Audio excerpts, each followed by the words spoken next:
He is entering his 7th year at NC State. Kurt Roper will be the offensive coordinator for the first time with the Wolfpack. But, Coach, this is a car you've driven a lot of times before, being an offensive coordinator at Duke, at Florida, at South Carolina.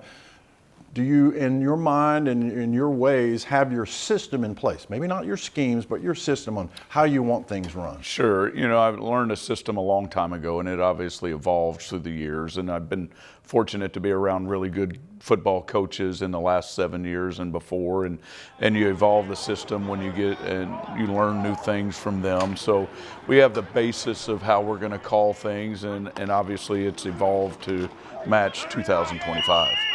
What do you hope to obtain offensively? I know in a press conference earlier you brought up the word tempo. Right. And I think that's one of the things that people want to see is, can we get a few more plays in? Can you run a little bit more tempo? Well, the name of the game is to win, right? And obviously scoring points has a lot to do with that. And we feel like, you know, that has to be a focus, is we have to have the mindset to go out there, attack and score points to win these games. And tempo can be a big part of that. The more plays that you run, at times that equals obviously more points. But we feel like we have really good athletes on this football team that if we can find a way to get it to them in space and get it to them often, that can lead to more points for us.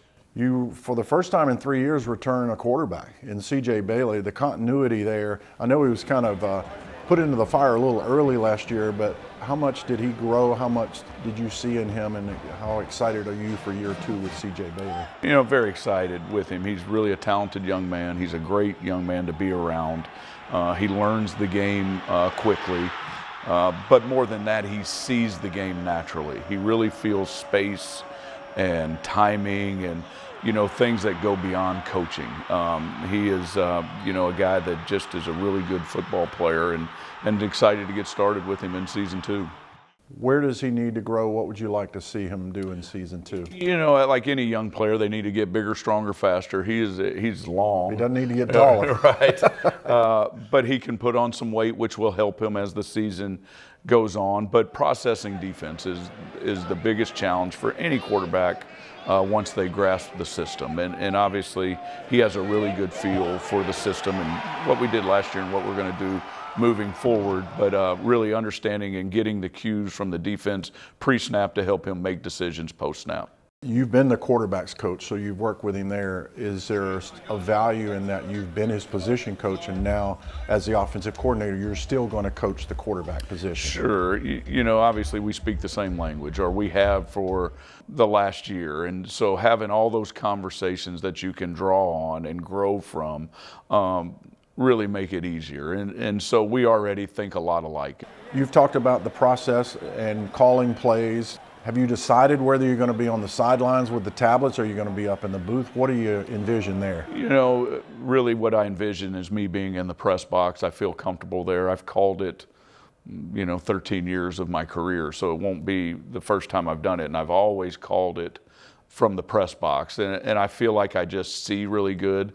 The challenge is sometimes you don't feel the emotions of the game, or you can't look players in the eye and get a feel for that. But getting the knowledge before the play, I think, is pretty valuable.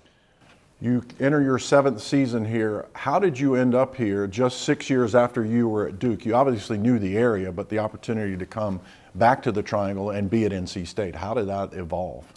Well, after the 2018 season, you know, there was a quarterback spot available, and Coach interviewed me, and I was fortunate to get the job. And you know, that's have been a winding path ever since. But I'm fortunate to be here. I love, obviously, NC State. I think it's a place where you can win a lot of football games. You're provided the resources to win a lot of football games. And then working for Coach Doran has been, you know, a blessing to me and my family. He really understands that we have roles outside of here as fathers and husbands, and he lets us be, you know, a well-rounded human being.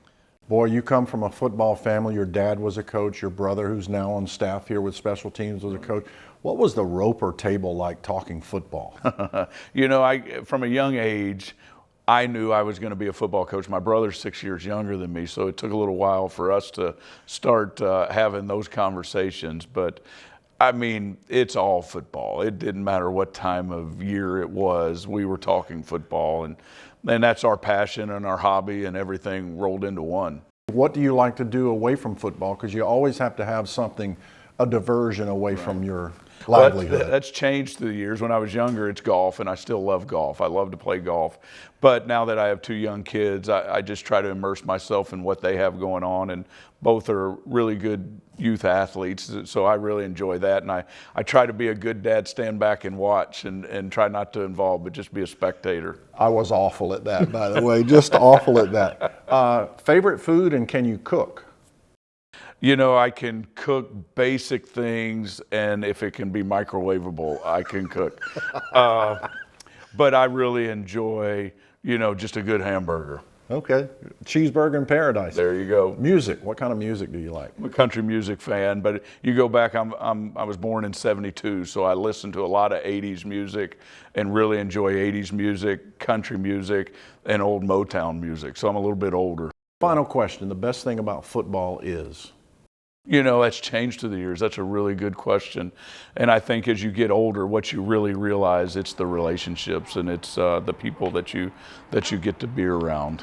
And at a younger age, man, it was all about the experience and all about trying to obviously accomplish your goals, and that's still a part of it. But what you value is those phone calls from guys that you used to coach in the past. Clark, we appreciate it, and we look forward to seeing the offense under your guidance unfold. Appreciate it, man. Thank you. Appreciate it.